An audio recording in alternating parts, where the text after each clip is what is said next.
हरे कृष्णा। जगत गुरु श्रील प्रभुपाद की जय।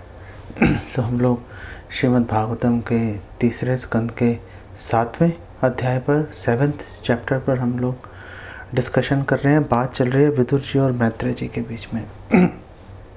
विदुर जी क्वेश्चन पूछ रहे हैं और मैत्रेय जी जो है उसका आंसर दे रहे हैं। इम्पोर्टेंट बात क्या है कि विदुर जी ने, अभी हम बताएंगे आपको, विदुर जी ने इतने क्वेश्चन पूछे, पहले भी पूछ चुके हैं और अब भी लगातार क्वेश्चन ही पूछे जा रहे हैं। वो ये नहीं सोच रहे कि वो मैत्रेय जी मेरे बारे में क्या सोचेंगे, इनको क्या ये भी नहीं पता, ऐसा नहीं सोच रहे। जो भी उनके मन में शंकाएं हैं, छोटी हैं बड़ी हैं, फर्क नहीं पड़ता। सामने एक कॉम्पिटेंट, एक सक्षम अगर अधिकारी, गुरु, वरिष्ठ वैष्णव अगर उपलब्ध है तो निसंकोच प्रश्न पूछने चाहिए। ये कर्तव्य है हमारा भी, और एक शिष्य के रूप में भी ये कर्तव्य है, और गुरु को प्रसन्न करने का तरीका ये है। परिप्रश्नेन सेव्या। भगवान कृष्ण भगवत गीता में कह रहे हैं कि प्रश्न पूछकर सेवा करो गुरु की। जो गुरु के अनेक प्रकार से सेवा हो सकती है, लेकिन सर्वोत्तम सेवा प्रश्न पूछ के होती है। तो विदुर जी ने यहाँ पर पूछा मैत्रेय जी से। पहले बात कर रहे थे कि भगवान जो हैं वो भौतिक जगत में प्रवेश करते हैं। तो उन्होंने कहा भगवान जब भौतिक जगत में प्रवेश करते हैं तो वो माया से, भौतिक जगत से कैसे इंटरैक्ट करते हैं, कैसे उनके साथ में उनका व्यवहार रहता है। भगवान तो उनमें कोई बदलाव नहीं आता। भगवान तो अटल है, अचल है। भगवान में कोई चेंज नहीं आता। तो माया से जब भगवान व्यवहार करते हैं तो क्या भगवान में कोई चेंज आता है? और उन्होंने पूछा कि भगवान आखिर भौतिक जगत में प्रवेश करते ही क्यों हैं? उसके पीछे कारण क्या है? भगवान तो डिज़ायरलेस है, आत्मा राम है। भगवान को क्या आवश्यकता है कि वो भौतिक जगत में प्रवेश भी करें? और अगर हम आत्मा के या जीव के, बद्ध जीव के अगर परिप्रेक्ष्य में हम लोग बात करें तो वहाँ पर भी ये बात आती है कि जीव तो शुद्ध है। जीव भौतिक प्रकृति के नियमों से नहीं बंधा होता, लेकिन फिर भी बन जाता है। आखिर ये हो क्या रहा है? वो कैसे अविद्या में के चंगुल में बेसिकली फंस जाता है। और सबसे बड़ी बात यह है कि हमने तो ये सुना है कि कृष्ण सूर्य सम माया है अंधकार, जहाँ कृष्ण वहाँ नहीं माया अधिकार। तो फिर ऐसा कैसे हो गया कि जो भगवान तो हर जीव के साथ ही है, परमात्मा रूप में भगवान बैठे हैं। कठोपनिषद में भी कहा गया, एक वृक्ष डाल पे दो पक्षी बैठे, एक फल खा रहा है, एक देख रहा है। जो देख रहे हैं वो परमात्मा है, जो खा रहा है फल मीठे कड़वे वो जीव है। तो ये जो जीव है, ये जब भगवान के साथ है तो फिर ये ऐसा कौन सा कार्य कर लेता है कि जिसका उसको विपरीत परिणाम उसको भुगतना पड़ता है। पाप कर्म में आखिर कैसे रत हो जाता है? बिल्कुल एग्जैक्ट प्रश्न जो है ये अर्जुन ने भी पूछा था भगवत गीता में। बिल्कुल समानता चल रही है कि बहुत ही महत्वपूर्ण प्रश्न है ये। तो आप प्लीज़ मुझे ये एक्सप्लेन करो। तो मैत्रेय मुनि अब उसका आंसर दे रहे हैं। मैत्रेय मुनि ने कहा देखो, कई लोग कहते हैं कि भगवान नित्य मुक्त हैं। नाम चिंतामणि कृष्ण चैतन्य रस विग्रह पूर्ण मुक्तो नित्य शुद्धो अभिन्नत्वान नाम नामिनो। भगवान का नाम ही जब पूरी तरह से मुक्त है तो कैसे मुक्त है? क्योंकि भगवान पूरी तरह से मुक्त है और भगवान का नाम दोनों एक ही। तो उन्होंने कहा कई लोग कहते हैं भगवान तो पूरी तरह मुक्त है, लेकिन कभी कभी माया के प्रभाव में भगवान आ जाते हैं। क्रिश्चियनिटी में भी ऐसा बोला जाता है कि वैसे तो भगवान सर्वशक्तिमान है, शैतान नीचे है भगवान से, लेकिन कई बार शैतान बलवान हो जाता है, ऐसा उनका मानना है। मैत्रेय जी कह रहे हैं कि बिल्कुल बेसलेस, आधारहीन एकदम घटिया बात है। अंग्रेजी में एक शब्द है प्रीपोस्टरस। प्री का मतलब है पहले, पोस्ट का मतलब है बाद में, कि एक ऐसी वस्तु जो बाद में भी है और पहले भी है। अरे ऐसी कोई वस्तु हो ही नहीं सकती, या तो पहले होगी या बाद में होगी। या तो भगवान नित्य मुक्त है या भगवान नित्य मुक्त नहीं है। या तो भगवान माया के प्रभाव में कभी आ ही नहीं सकते, या माया के प्रभाव में आ जाते हैं तो फिर अब माया बलवान हो गई। तो मैत्रेय जी कहते हैं बिल्कुल बकवास बात है ये। जितने भी प्रॉब्लम्स आ रही हैं सैद्धांतिक रूप से और एक जीव के जीवन में, बद्ध जीव के जीवन में, वो सारी की सारी जो समस्याएं हैं वो अविद्या के कारण है। अविद्या के अंदर वो बेसिकली फंस जाता है व्यक्ति। कैसे समझ सकते हैं? उन्होंने बोला देखो जैसे कोई व्यक्ति स्वप्न ले रहा है, अब वो स्वप्न में क्या देखता है? उपदृष्टु स्व शिरच्छेदन आदि का। वो देखता है कि कोई मेरा गला काट रहा है, मेरे को गला कटते हुए देखता पूरा अपना, और ऐसे गले को पकड़ लेते हैं। अब प्रश्न है कि किसी ने आपका गला काट दिया, यूं पकड़ रहा है, आप कैसे देख सकते हो? आप तो मर चुके हो। लेकिन क्योंकि स्वप्न है तो आप एक तरफ खड़े होके आप उस दुस्वप्न को देखते रहते हो और तकलीफ पाते रहते हो। बिल्कुल ऐसे ही है, बिल्कुल ऐसे ही है। माया का जीव से कोई लेना देना नहीं है, लेकिन जीव जबरदस्ती माया से जाकर चिपक जाता है। उन्होंने कहा देखो एक और उदाहरण से आपको समझा देता हूँ। उन्होंने कहा आकाश में जो है चंद्रमा स्थित है, क्या हिलता है? बिल्कुल स्थिर फिक्स खड़ा हुआ है। लेकिन उसकी जब परछाई, जब आप पानी में देखते हो, पानी हिल रहा होता है। जब पानी हिल रहा होता है तो उसके अंदर जो चंद्रमा की परछाई आ रही होती है वो भी हिलती हुई दिखाई देती है।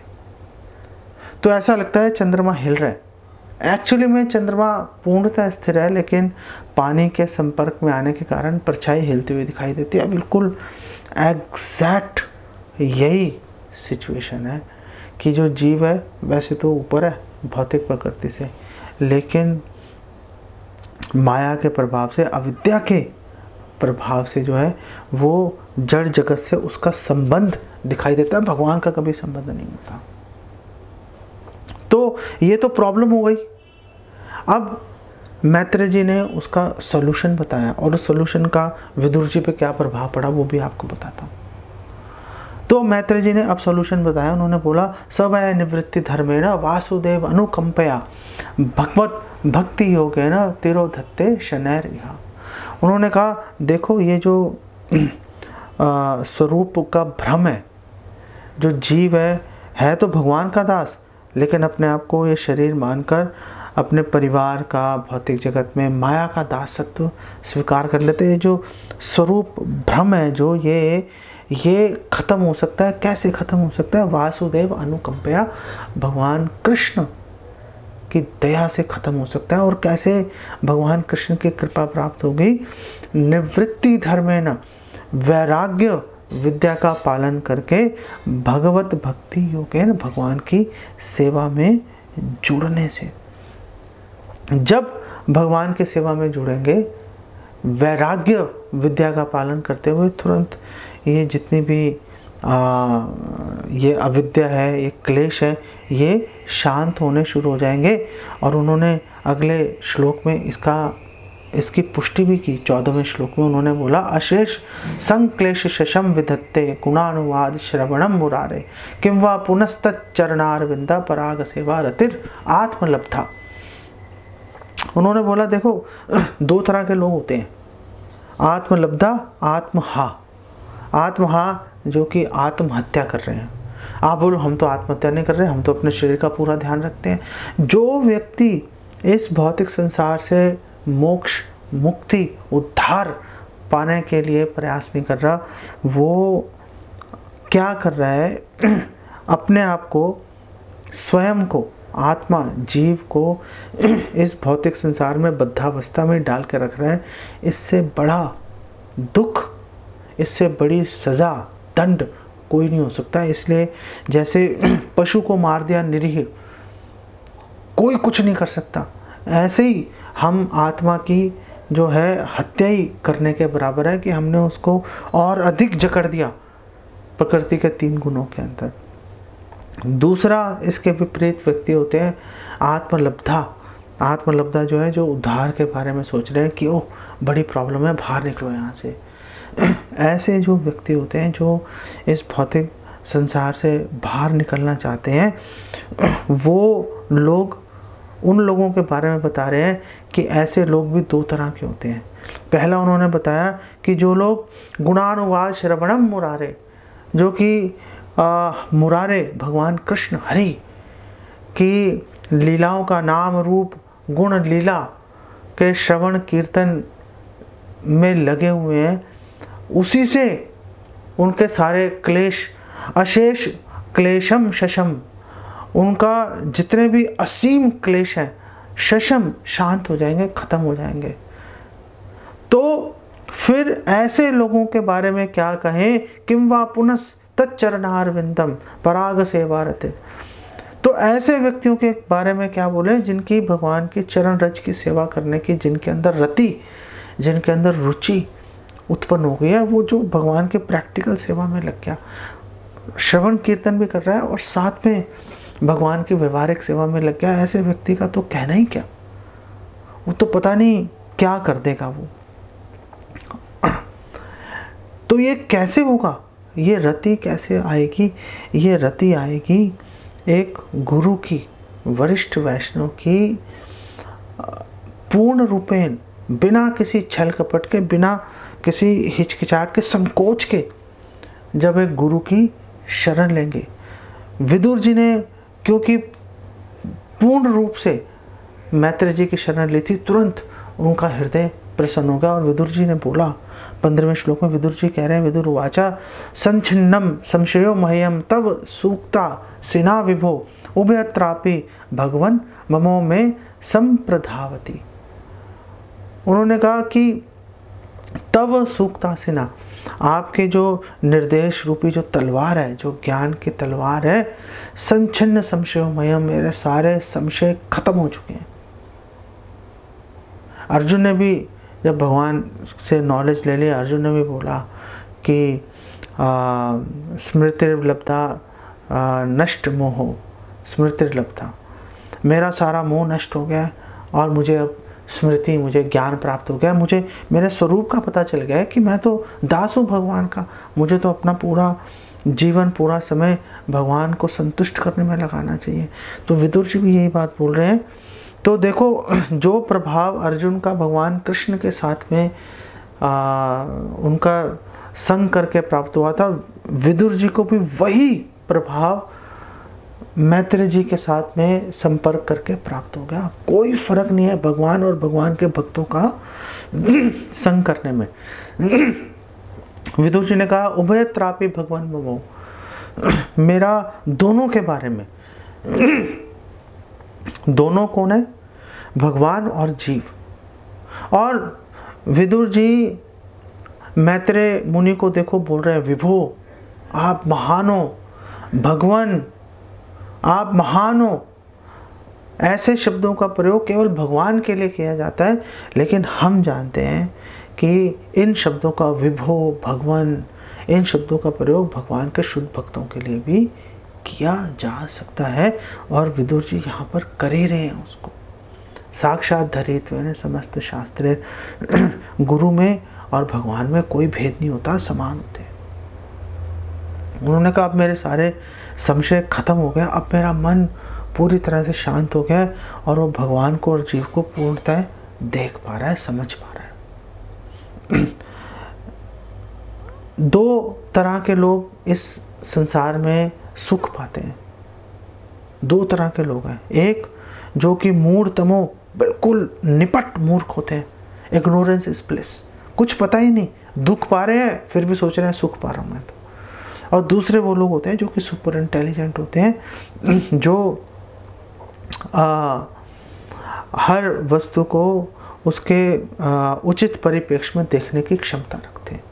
सिर्फ दो ही लोग सुख पाते हैं, तीसरा व्यक्ति जो बीच में फंसा हुआ होता है, जिसको थोड़ा पता है थोड़ा नहीं पता, वो फंसा रहता है, 24 घंटे परेशान रहेगा वो।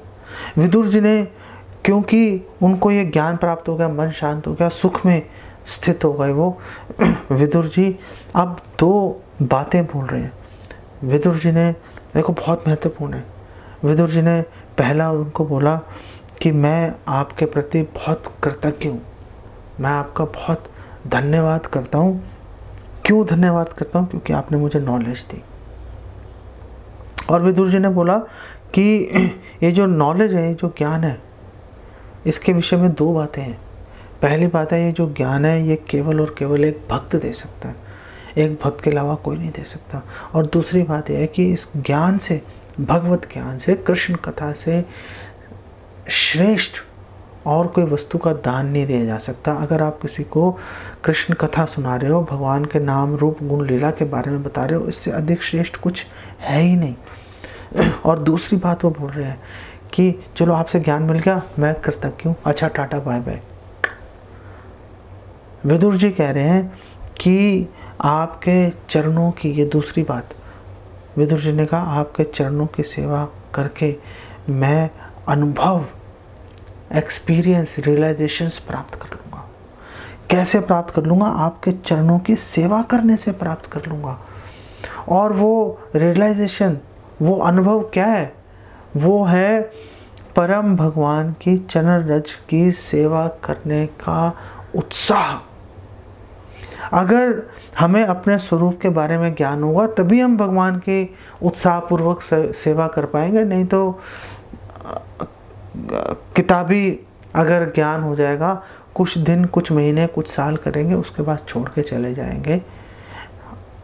हजारों लोग आए और उन्होंने बड़ी बड़ी सेवा की, छोड़ के चले गए। क्यों चले गए? क्योंकि उनको वो अनुभव, उनको वो रस का आस्वादन नहीं कर पाए थे। वो रस का आस्वादन होगा अगर हम एक प्रमाणिक गुरु की, वरिष्ठ वैष्णव की निश्चल भाव से सेवा करेंगे। आपने थोड़ा सा भी उसमें अगर संकोच किया, छल करने की कोशिश की, कभी प्राप्त नहीं होगी। और इसी बात को कंफर्म कर रहे हैं अगले ही श्लोक के अंदर, और वहाँ बोल रहे हैं, दुरापा ही अल्प तपसा सेवा वैकुंठ वर्तमसु। वैकुंठ वर्तमसु, जो भगवत धाम की ओर जा रहे हैं, वो देखो वो जा रहे हैं, जो भगवत धाम की ओर जा रहे हैं जो लोग, ऐसे लोगों की सेवा करने का, उनका संग प्राप्त करने का अवसर जो है वो दुरापा, दुर्लभ है। ही अल्प तपसा, जिनकी तपस्या में कमी है, जिनके पास पर्याप्त पुण्य कर्म संचित नहीं है। द्वंद्व मोह निर्मुक्ता भजन्ते माम तृणामता। भगवान कृष्ण भगवत गीता में कह रहे हैं कि जिनके मन में द्वंद्व और मोह जो है खत्म हो जाता है, वही भगवान का भजन, भगवान के भक्तों की सेवा एक एकाग्रचित होकर करते हैं। दूसरे लोग आते हैं, जाते हैं, आते जाते हैं, ए लो और के लो, लोचन दास ठाकुर बोलते हैं। विदुर जी ने अनेक प्रश्न आगे पूछे, झड़ी लगा दी प्रश्नों की, कि आप बताओ कि ब्रह्मा जी ने मनुओं की स्थापना कैसे की, मनुओं के बारे में और उनके वंशजों के बारे में बताइए। जो पृथ्वी है उसके ऊपर और उसके नीचे लोग कैसे हैं, विभिन्न प्रकार के जो योनियाँ हैं, जो 84 लाख योनियाँ हैं, उसके बारे में बताइए।